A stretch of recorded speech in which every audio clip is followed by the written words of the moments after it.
नमस्कार, जय Hind. Unsung facts में आपका फिर से एक बार स्वागत है। आइए चलते हैं अंडरस्टैंडिंग मोहम्मद के भाग 6 में, जिसमें अली सिन्हा जी ने मोहम्मद का व्यक्तित्व वृत्त के बारे में कुछ जानकारी हमें दी है। आइए देखते हैं वो हमें क्या जानकारी देती हैं। मोहम्मद के बारे में हजारों की संख्या में छोटे छोटे किस्से हैं।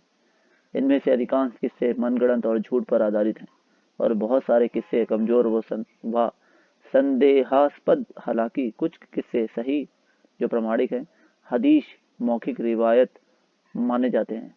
सही हदीस पढ़ने पर मोहम्मद के बारे में ठोस तस्वीर सामने आती है, जिससे मोहम्मद के चरित्र और मनोवैज्ञानिक पहलू को समझा जा सकता है। इससे मोहम्मद का चित्र एक नार्सिस्ट, आत्मकेंद्रित, अहंकारी यानी स्वार्थ चरित्र का उभर कर आता है। इस अध्याय में मैं नार्सिज्म पर प्रामाणिक स्रोतों के माध्यम से प्रकाश डालूंगा और फिर दिखाने का प्रयास करूंगा कि किस तरह मोहम्मद पर यह चरित्र सटीक बैठता है। इस विषय पर विद्वानों और अनुसंधानकर्ताओं ने बहुत कम काम किया है, क्योंकि मुसलमान कुरान और मोहम्मद के जीवन के बारे में अनुसंधान करने की अनुमति न स्वयं को देते हैं और न दूसरों को। हालांकि उसके बारे में जो भी लिखा गया है वो न केवल नार्सिज्म की परिभाषा से मिलता है, बल्कि आज मुसलमान दुनिया भर में जो विचित्रकार और आचरण कर रहे हैं उसमें भी इसे देखा जा सकता है। इस तरह किसी व्यक्ति की व्यक्तित्व विकृति उसके अनुयायियों में विरासत के रूप में इस तरह समा गई है कि इस व्यक्ति का पागलपन करोड़ों अनुयायियों में न केवल फैल रहा है, बल्कि उसकी तरह इन्हें भी स्वकेंद्रित, विवेकहीन और खतरनाक बना रहा है। मोहम्मद के मनोविज्ञान उसके चरित्र के मूल तत्व क्रूरता और स्थिति जन्य नीति को समझकर जानने का प्रयास करते हैं कि मुसलमान इतने असहिष्णु, हिंसक और पागल क्यों हैं। वे हमलावर और अत्याचारी होते हुए भी वे खुद को पीड़ित के रूप में क्यों देखते हैं।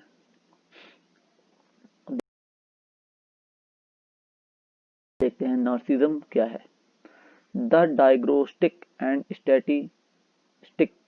Statistical manual of mental disorder DSM narcissism को ऐसी व्यक्तित्व विकृति के रूप में परिभाषित करता है जो एक प्रकार की आडंबर, प्रशंसा की भूख और अधिकार के भाव के आसपास घूमता है। इसे पीड़ित मनुष्य अक्सर स्वयं को आवश्यकता से अधिक महत्वपूर्ण समझता है और अपनी उपलब्धियों को बढ़ा चढ़ाकर प्रस्तुत करता है। अक्सर कोई न कोई फरमाइश करता है, किसी लायक न होने पर भी अपनी प्रशंसा व सराहना चाहता है। डायग्नोस्टिक एंड स्टैटिस्टिकल मैनुअल के तीसरे 1980 और चौथे संस्करण 1994 और यूरोपियन ICD 1091 में इस समस्या को इसी तरह परिभाषित किया गया है।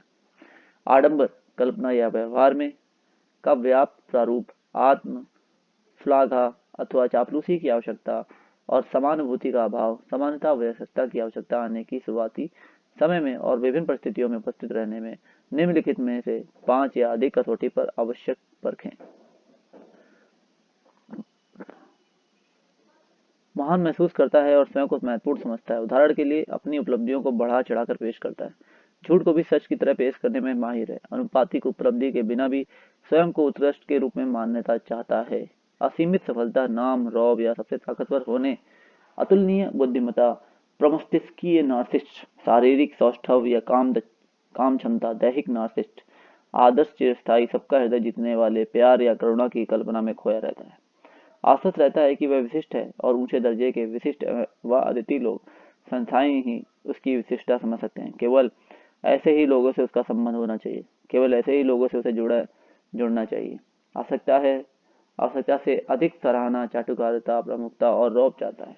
ये सब नहीं मिलने पर दूसरों में भय उत्पन्न करना और कुख्यात होना चाहता है।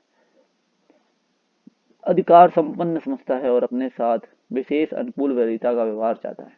अपनी अपेक्षाओं को स्वतः एवं 100% पूरा करने की मांग करता है। पारस्परिक संबंधों में शोषक होता है। इसका अर्थ है अपने काम दूसरों से कराना चाहता है। समानुभूति का अभाव, दूसरों की भावनाओं और जरूरतों को महसूस करने की क्षमता का अभाव होना। दूसरों से द्वेष रखता है और समझता है कि दूसरे लोग इससे ईर्ष्या करते हैं। घमंडी होता है, अहंकार पूर्ण व्यवहार करता है। हताशा, निराशा की स्थिति में या दूसरे द्वारा उसकी बात काटने पर अथवा चुनौती मिलने पर गुस्से, क्रोध में आ जाता है। मोहम्मद में ये सभी लक्षण थे। अपने विचारों के अतिरिक्त वह अल्लाह का चापलूस पैगंबर था और पैगंबरों का प्रतीक चिन्ह सील था। कुरान 33 अनुपात 40। इसका मतलब हुआ कि मोहम्मद के बाद अल्लाह किसी और को पैगंबर नहीं बनाएगा। मोहम्मद स्वयं को खैर उल खल्क, ब्रह्मांड में सर्वोत्तम उत्कृष्ट मिसाल मानता था। कुरान 33 अनुपात 21। वह स्पष्ट रूप से कहता है कि उसका दर्जा अन्य पैगंबरों से ऊंचा है। कुरान अनुपात 2 अनुपात 253। उसने स्वयं के वरीय होने, कुरान 17 अनुपात 55 में, और दुनिया के लिए रहमत, कुरान 21 अनुपात 107 के रूप में भेजे जाने का दावा किया है। उसने दावा किया है कि उसे प्रशस्त चौकी पर जगह दी गई है और किसी अन्य को यह स्थान नहीं मिलेगा। अल्लाह के सिंहासन के बगल में दाहिनी ओर स्थित ये मध्यस्थ की चौकी है। कुरान 17 अनुपात 79 पेज पर लिखा हुआ है। अन्य शब्दों में, वह ऐसा व्यक्ति होगा जो अल्लाह को सलाह देगा कि किसे जन्नत और किसे जहन्नुम भेजना है। अपने इस ऊंचे स्थान को लेकर मोहम्मद के कुछ ऐसे अहंकारोन्मादी दावे हैं जो कुरान में दिए गए हैं। नीचे लिखी दो आयतें मोहम्मद द्वारा केवल खुद को महत्व देने और आडंबर को बयान करती हैं। इसमें भी शक नहीं कि अल्लाह और उसके फरिश्ते पैगंबर मोहम्मद पर दुआएं व रहमत हमेशा भेजते हैं। ए ईमान वालों, तुम भी पैगंबर के गुणगान करो और दुआओं दो। कुरान 33 अनुपात 56। मुसलमानों, तुम लोग अल्लाह और उसके रसूल जो मोहम्मद है पर ईमान लाओ और उसकी मदद करो और उसको बड़ा समझो और सुबह और शाम उसी की तस्बीह करो। कुरान 48 अनुपात 9। मोहम्मद अपने आप पर इतना आत्ममुग्ध था कि उसने अपनी कठपुतली अल्लाह के मुंह से कहलवाया। बेशक रसूल तुम्हारे अखलाक मतलब चरित्र बड़े आला दर्जा के हैं। कुरान 68 अनुपात 4।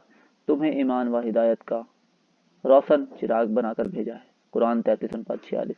इब्ने साद मोहम्मद के हवाले से कहता है, अल्लाह ने दुनिया भर में अरब को चुना। अरबियों में उसने किनाना को चुना। किनाना में से भी कुरैश कबीले मोहम्मद की जनजाति को चुना। कुरैशों में से बनी हाशिम कुनबे को चुना और इस कुनबे से मुझे चुना। नीचे हदीसों में मोहम्मद द्वारा अपने बारे में किए गए कुछ दावे दिए गए हैं। अल्लाह ने कायनात में जो चीज सबसे पहले रची वह थी मेरी रूह। अल्लाह की बनाई हुई सभी चीजों में पहली चीज थी मेरा दिमाग। मैं अल्लाह से हूँ और मुसलमान मुझसे हैं। जिस तरह अल्लाह ने मुझे महान बनाया उसी तरह उसने मुझे अखलाक बख्शा। ओ मोहम्मद, यदि ये दुनिया तुम्हारे लिए ना होती तो मैं कायनात नहीं बनाता। जरा मोहम्मद की इन शब्दों को जीसस द्वारा कई बातों से तुलना कीजिए। किसी ने जीसस को श्रेष्ठ स्वामी कहकर पुकारा तो वे बोले, तुमने मुझे श्रेष्ठ क्यों कहा? ईश्वर के अलावा कोई और श्रेष्ठ नहीं है। एक मनोविकृत नार्सिस्ट ही वास्तविकता से दूर होकर यह दावा कर सकता है कि ब्रह्मांड उसके कारण बनाया गया। नार्सिस्ट जब भी अपने बारे में डींगे हाँकता है तो वह विशिष्ट रूप से विनम्र होकर होने का ढोंग करता है। अबू सईद अल खुदरी ने लिखा है कि रसूल बोले, मैं संपूर्ण मानव का नेता हूँ और यह मैं बिना किसी गुरूर के कह रहा हूँ। अल तिरमिजी बताता है, रसूल ने कहा, मैंने तुम्हारी बातें सुनी और तुमने जो भी कहा वो सच है। मैं खुद अल्लाह का प्यारा हबीबुल्लाह हूँ और इस बात को कहने में मुझे कोई गुरूर नहीं। क़यामत के दिन मैं यश पताका लिवा उल हम्द लेकर आगे चलूंगा। मैं पहली इबादत करने वाला हूँ और पहला ऐसा इंसान हूँ जिसकी इबादत अल्लाह ने कबूल की है। मैं ही वह पहला इंसान हूँ जो जन्नत के दरवाजे पर दस्तक देगा। अल्लाह मेरे लिए दरवाजा खोलेगा, फिर मैं अपनी कौम के लोगों के साथ जन्नत में प्रवेश करूंगा। मैं ही दुनिया का सबसे सम्मानित व्यक्ति हूँ और मैं ही वह पहला और आखिरी व्यक्ति हूँ जो दुनिया में सबसे अधिक इज्जतदार है। ये सब मैं बिना किसी गुरूर के कह रहा हूँ। नार्सिस्ट आत्मविश्वास से भरा हुआ और निपुण दिखता है, जबकि सच्चाई यह है कि ऐसा व्यक्ति मनोविकृति नार्सिस्ट अधिकांशतः पुरुष होते हैं। आत्मसम्मान की कमी की समस्या से जूझ रहा होता है और उसे अपनी नार्सिस्ट भूख शांत करने के लिए दूसरों से अपनी वाहवाही और चापलूसी कराने की आवश्यकता पड़ती है। डॉक्टर सैम वैकनिन मेलिग्रेंट सेल्फ लव नामक पुस्तक के लेखक हैं। वो इस विषय के विशेषज्ञ माने जाते हैं जो वो नार्सिसिस्ट के मस्तिष्क को समझते हैं और परिभाषित करते हैं। वैकनिन वर्णन करते हैं, प्रत्येक व्यक्ति नार्सिसिस्ट होता है क्योंकि कोई कम तो कोई अधिक। ये एक स्वस्थ परिघटना होती है। ये उत्तरजीविता में मददगार होती है, पर स्वस्थ नार्सिसिज्म और विकृत नार्सिसिज्म में फर्क होता है। विकृत नार्सिसिज्म की विशेषता यह होती है कि इससे पीड़ित इंसान में समानुभूति का पूर्णता अभाव होता है। ऐसा नार्सिसिस्ट दूसरों को वस्तु समझकर उनका शोषण करने की मानसिकता रखता है। वह दूसरों को अपनी सनक पूरी करने का साधन नार्सिसिस्ट सप्लाई बनाता है एवं स्वयं को विशिष्ट आदर व सम्मान प्राप्त करने का अधिकारी मानता है, क्योंकि ऐसा इंसान अपने भीतर कपोल कल्पित आडंबर पाले रहता है। विकृत नार्सिसिस्ट आत्मभिज्ञ नहीं होता, उसकी अनुभूति और भावनाएं विकृत होती हैं। ऐसा इंसान अस्पृश्यता, भावनात्मक प्रतिरोध और अपराजेयता का बोध रखते हुए स्वयं से भी दूसरों से भी झूठ बोलता है। नार्सिसिस्ट के लिए हर चीज जीवन से बड़ी होती है। वह जितना विनम्र होता है उतना ही आक्रामक भी, उसके वाद्य विचित्र, उसकी आलोचना हिंसक व अनिष्ट सूचक और उसकी उदारता मूर्खतापूर्ण होती है। नार्सिसिस्ट छद्म रूप धारण करने में माहिर होता है। वह दिलकश, प्रतिभाशाली, अभिनेता, जादूगर और अपने परिवेश को उंगलियों पर नचाने वाला होता है। पहली मुलाकात में ऐसे व्यक्ति को पहचान पाना बेहद मुश्किल होता है। नार्सिसिस्ट संप्रदाय। नार्सिसिस्ट को प्रशंसकों की आवश्यकता होती है। वह अपने आसपास काल्पनिक दायरा बनाता है जहां वह केंद्र बिंदु होता है। वह अपने प्रशंसकों और अनुयायियों को उस दायरे में इकट्ठा करता है, उन्हें पुरस्कृत करता है और अपनी चापलूसी के लिए उनको प्रोत्साहित करता है। जो व्यक्ति उसके इस कृत्रिम दायरे से बाहर होते हैं उन्हें वह अपना दुश्मन मानता है। वैज्ञानिक लिखते हैं, नास्तिक संप्रदाय के केंद्र में गुरु होता है। अन्य गुरुओं की तरह वह अपने शिष्यों, अपनी पत्नी, बच्चों और परिवार के सदस्यों, दोस्तों व सहकर्मियों से अपनी आज्ञा का संपूर्ण अनुपालन चाहता है। वह अनुयायियों से विशिष्ट व्यवहार व सम्मान प्राप्त करना अपना अधिकार मानता है। समझता है कि उसके अनुयायी उसे विशिष्ट समझकर व्यवहार करें और ये सम्मान प्राप्त करना उसका अधिकार है। वह अवज्ञा करने वालों और उससे दूर भागने वालों को दंड देता है। वह अनुशासन, अपनी शिक्षाओं के प्रति निष्ठा और सब पर एक लक्ष्य थोपता है। वास्तव में वह जितना कम निपुण होगा उतना ही कठोर नियंत्रण और व्यापक ब्रेन वॉशिंग करेगा। विकृत नार्सिसिस्ट का नियंत्रण दुविधा, अनिश्चितता, अस्पष्टता और अपने परिवेश के दुरुपयोग पर आधारित होता है। उसकी हर समय बदलती सनक ही किसी बात को सही अथवा गलत, वांछनीय या अवांछनीय अथवा क्या करना या क्या नहीं करना को निर्धारित करती है। वहीं अपने अनुयायियों के अधिकार और सीमाएं तय करता है और जब इच्छा होती है तो उन्हें बदल देता है। विकृत नार्सिसिस्ट माइक्रो मैनेजर होता है। वह अपने अनुयायियों के छोटे छोटे कार्य व व्यवहार पर नियंत्रण रखता है। उसकी इच्छाओं और लक्ष्य पर नहीं चलने वालों को सख्त सजा देता है और सूचनाओं का दमन करता है। ऐसा नार्सिसिस्ट समर्थकों अथवा अनुयायियों की इच्छाओं और अनिच्छाओं का ध्यान नहीं रखता और न ही उनकी निजता और मर्यादा का सम्मान करता है। वह अपने समर्थकों की इच्छाओं की उपेक्षा करता है, उन्हें अपनी संतुष्टि का साधन व वस्तु मानता है। वह व्यक्तियों और परिस्थितियों दोनों पर अनिवार्य रूप से नियंत्रण करना चाहता है।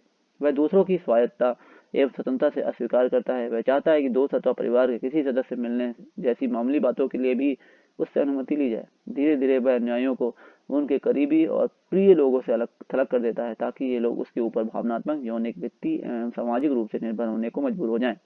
वह संरक्षक व कृपा बरसाने वाले के रूप में अभिनय करते हुए बर्ताव करता है और अक्सर नसीहत देता रहता है। वह कभी अपने संप्रदाय के सदस्यों की मामूली गलतियों पर बरस पड़ता है तो कभी उनकी प्रतिभा, गुण व कौशल की छोटी तारीफें करने लगता है। उसकी इच्छाएं अव्यावहारिक होती हैं और इसलिए वह बाद में अपने दुर्व्यवहार का कुवैत करार देने लगता है। मोहम्मद ने बड़ा झूठ गढ़ा कि उसके अनुयायी परम सत्य पर भरोसा करते हैं। खतरनाक बात यह है कि हिटलर के झूठ को सच मानने वालों की तरह ही इस्लाम के अनुयायी भी झूठ को सच मानने के लिए स्वेच्छा से तत्पर रहते हैं। पिछले अध्याय में हमने मोहम्मद का परिचय जाना। हमने देखा कि किस तरह उसने अपने अनुयायियों को उनके परिवारों से अलग थलग कर दिया और उनके निजी जीवन तक पर नियंत्रण कर लिया। दुख इस बात का है कि 14 साल बीतने के बावजूद स्थिति बहुत नहीं बदली है। मुझे तमाम ऐसी हृदय विदारक घटनाएं सुनने को मिली जिसमें अभिभावकों ने बताया कि उनके पुत्र या पुत्री ने इस्लाम कबूल कर लिया है। मुसलमान इन बच्चों को घेरे रहते हैं और अभिभावकों से न मिलने की सलाह देते हैं। विकृत नार्सिसिस्ट का हेतु। विकृत नार्सिसिस्ट जानता है कि अपना प्रत्यक्ष महिमा मंडन कराना उल्टा पड़ सकता है और उसका स्वीकारता खतरे में पड़ सकती है। इसलिए वह इसके बजाय अपने को उदारवादी, त्यागी, पुरुष, ईश्वर, राष्ट्र अथवा मानवता की सेवा में रत होने का ढोंग करते हुए पेश करता है। उसके इस मुखौटे के पीछे सोची समझी चतुराई होती है। ऐसा इंसान अपने अनुयायियों के समझ ऐसे महान और प्रतापी उद्देश्य रखता है जिससे लगे कि वे इसके बिना नहीं रह सकते। वह खुद को क्रांतिकारी, परिवर्तन लाने वाला और आशा की किरण देने वाला नेता मानता है। प्रचार और तिकलम के जरिए वह उस उद्देश्य को इतना महत्वपूर्ण बना देता है कि जो उस पर भरोसा करते हैं उसे इस उद्देश्य के आगे अपना जीवन गौड़ लगने लगता है। इसी ब्रेन वॉश में अनुयायी मरने और मारने पर उतारू हो जाते हैं। ऐसा नार्सिसिस्ट त्याग और बलिदान जैसी भावनाओं को प्रोत्साहित करता है। फिर उसके बाद वह खुद को उन उद्देश्यों की धुरी के रूप में प्रस्तुत करता है। ये उद्देश्य इसके इर्द गिर्द घूमता है। वैसी तस्वीर पेश करता है जैसे कि केवल वही उस उद्देश्य को पूरा कर सकता है और अपने अनुयायियों को का नेतृत्व कर सकता है। इसलिए ऐसा व्यक्ति अपने समर्थकों के लिए दुनिया की सबसे महत्वपूर्ण शख्सियत हो जाता है। एक ऐसी शख्सियत जिसके पास उनके मोक्ष व यश पराक्रम की कुंजी है। यह उद्देश्य असल में ऐसे नार्सिसिस्ट की निजी फरमानों को पूरा करने का साधन होता है। उदाहरण के रूप में जोन्स ने गुयाना में उन 900 लोगों का नेतृत्व किया जिन्होंने सामूहिक आत्महत्या की। इस इंसान ने लोगों को सामूहिक आत्महत्या के लिए उकसाते हुए सामाजिक न्याय का हेतु बताया और समर्थक उसे मसीहा मानते थे। हिटलर ने आर्यों की सर्वोत्कृष्टता का उद्देश्य दिया था। उसने हालांकि अपना प्रत्यक्ष महिमा मंडन नहीं किया, बल्कि जर्मनी की श्रेष्ठता हासिल करने की बात कही। मैं निसंदेह अपरिहार्य प्रेरणा स्रोत था और अपने मकसद का फ्यूहरर था। इसी तरह स्टालिन ने साम्यवाद का उद्देश्य सामने रखा था, और जो उसकी बातों से इत्तेफाक नहीं रखता था उसे वह सर्वहारा के खिलाफ मानता था और कत्ल करवा देता था। मोहम्मद ने अपने अनुयायियों से स्वयं की इबादत के लिए नहीं कहा। असल में उसने दावा किया कि वह केवल अल्लाह का संदेश वाहक अर्थात पैगंबर है। फिर उसने होशियारी दिखाते हुए अपने अनुयायियों को कहा कि वे अल्लाह और उसके पैगंबर के हुक्म को माने। कुरान की एक आयत में उसने अपने कथित अल्लाह के जरिए कहलवाया, हे रसूल, तुमसे लोग पूछेंगे जंग से क्या आया और क्या गया। उनसे कहो कि जंग का अनफाल यानी माले गनीमत अल्लाह और रसूल के लिए। अल्लाह के प्रति अपनी जिम्मेदारियों का एहसास करो, अपने बाहमी आपसी मामलात के इस्लाह ठीक करो, और अगर तुम सच्चे ईमानदार हो तो अल्लाह का और उसके रसूल का हुक्म मानो। कुरान 8:1। चूंकि अल्लाह के लिए अरब के लोगों से ठगे और चुराए गए माल का कोई उपयोग नहीं था, इसलिए ये सारे माल उसके प्रतिनिधि मोहम्मद के हो गए। क्योंकि कोई भी अल्लाह को ना तो देख सकता है और ना सुन सकता है, इसलिए सारी कर्तव्य परायणता मोहम्मद के प्रति थी। मोहम्मद से ही लोगों को डरना चाहिए, क्योंकि वह दुनिया के सबसे भयानक ईश्वर का एकमात्र मध्यस्थ था। प्रभुत्व जमाने के लिए अल्लाह के नाम का बहाना मोहम्मद के लिए जरूरी था। क्या यह संभव था कि अल्लाह के भय के बिना मोहम्मद के अनुयायी अपनी जिंदगी कुर्बान कर देते, दूसरे लोगों और अपने परिजनों तक की हत्याएं कर देते, उनकी धन सम्पत्ति लूट लेते और सब कुछ मोहम्मद को सौंप देते। ये काल्पनिक अल्लाह और कुछ नहीं बल्कि मोहम्मद की सनक और अपना प्रभुत्व स्थापित करने का औजार था। विडंबना यह है कि मोहम्मद हमेशा और किसी को अल्लाह के बराबर नहीं मानने का उपदेश देता रहा, और इस तरह से खुद ही अल्लाह का एक ऐसा जोड़ीदार बन बैठा कि उसे व्यवहारिक एवं तार्किक रूप से अल्लाह से अलग रखना असंभव हो गया। ऐसे नार्सिस्टों को अपने अनुयायियों का इस्तेमाल करने के लिए किसी उद्देश्य की आवश्यकता होती है। जर्मनों ने युद्ध की शुरुआत हिटलर के लिए नहीं की थी। उन्होंने उस हेतु के लिए शुरू किया था जिसे हिटलर ने उनके दिमाग में भरा था। डॉक्टर सैम वैकनिन लिखते हैं, नार्सिसिस्ट आत्मपूजक हर उस चीज का इस्तेमाल करते हैं जो उनकी मनोविकारी सनक पूरी करने में सहायक होता है। यदि ईश्वर, नस्ल, जाति, चर्च, विश्वास, संस्थागत धर्म आदि उनकी नार्सिस्ट भूख को शांत करे तो वे धर्म परायण बनने का ढोक करते हैं, और यदि इससे उनका मकसद हल ना हो तो वे धर्म छोड़ देंगे। इस्लाम प्रभुत्व जमाने का साधन था। मोहम्मद के बाद मुसलमानों के दूसरे नेताओं ने भी इस्लाम का उपयोग इसी तरह किया। मुसलमान इन नेताओं की स्वार्थ सिद्धि के साधन बन गए। एक अमेरिकी मुसलमान मिर्जा मलकम खान 1831 से 1908 ने अफगानी मुसलमान जमालुद्दीन अफगानी के साथ मिलकर इस्लामिक पुनर्जागरण अन नहजा शुरू किया, और उन्होंने एक कुटिल नारा दिया जिसमें कहा, मुसलमानों को कुरान की बातें बताइए, वे आपके लिए जान दे देंगे। विकृत नार्सिस्ट की वसीयत। मरते समय मोहम्मद ने मुसलमानों से आगे बढ़ने और उसके जिहाद को जारी रखने का आह्वान किया था। चंगेज खान ने भी मरते समय अपने बेटों को ऐसा ही आदेश दिया था। उसने अपने बेटों से कहा कि पूरी दुनिया को अपने कब्जे में लेने की उसकी इच्छा थी, लेकिन अब वह यह नहीं कर पाएगा, इसलिए वे उसके इस सपने को पूरा करें। मुसलमानों की तरह मंगोल भी आतंक फैलाने वाले थे। किसी विकृत नार्सिस्ट के लिए फतेह ही सब कुछ होता है। ऐसे लोगों के पास दिल नहीं होता। वह दूसरों की जिंदगी उनके लिए मायने नहीं रखती। 51 साल की उम्र में हिटलर को अपने बाएं हाथ में कुछ अजीब हरकत महसूस हुई। सामान्यतः वह इसे छिपा लेता था, लेकिन रोग बढ़ गया तो वह दुनिया की नजरों से दूर हो गया। उसे एहसास हो गया कि उसकी मौत करीब है। अब वह अपने संकल्प में और दृढ़ हो गया तथा उसने नए सिरे से हमले और तेज कर दिए, जबकि वह जानता था कि उसकी सांसें बहुत कम बची है। विकृत नार्सिस्ट अर्थात आत्मकामी अपने पीछे पूरा साम्राज्य छोड़कर जाना चाहते हैं। ये सोचना भूल है कि इस्लाम केवल एक धर्म है। इस्लाम एक गुप्त पहलू यह है इस्लाम का एक गुप्त पहलू यह है कि इसे उन मुस्लिम विद्वानों व दार्शनिकों द्वारा बाद में रचा गया जिन्होंने मोहम्मद को की बेतुकी बातों की गूढ़ व्याख्या की। मोहम्मद के अनुयायियों ने मजहब को अपनी रुचि के अनुसार ढाला और कालक्रम में इन व्याख्याओं पर प्राचीन होने की मुहर लग गई, जिससे इनकी विश्वसनीयता बन गई। यदि इस्लाम एक धर्म है तो नाजीवाद, साम्यवाद, शैतानवाद, Heaven's Gate, Peoples Temple, Branch Davidian आदि भी धर्म की श्रेणी में भी आएंगे। किंतु यदि हम ये मानते हैं कि जीवन को शिक्षित बनाने, मानव के विकास की संभावनाएं बाहर लाने, आत्मोत्थान, आध्यात्मिकता की बीज बोने, सद्भावना बढ़ाने और मानवता को प्रकाशित करने को धर्म कहते हैं, तो इस्लाम इस कसौटी पर पूरी तरह विफल होगा। इस पैमाने पर इस्लाम को ना तो धर्म की श्रेणी में रखा जा सकता है और ना ही इसे इस श्रेणी में रखा जाना चाहिए। अली सीना जी द्वारा रचित अंडरस्टैंडिंग मोहम्मद के पार्ट 6 में बस इतना ही। फिर मिलते हैं अगले उनकी टॉपिक में, जो है नार्सिसिस्ट ईश्वर बनना चाहते हैं। नमस्कार।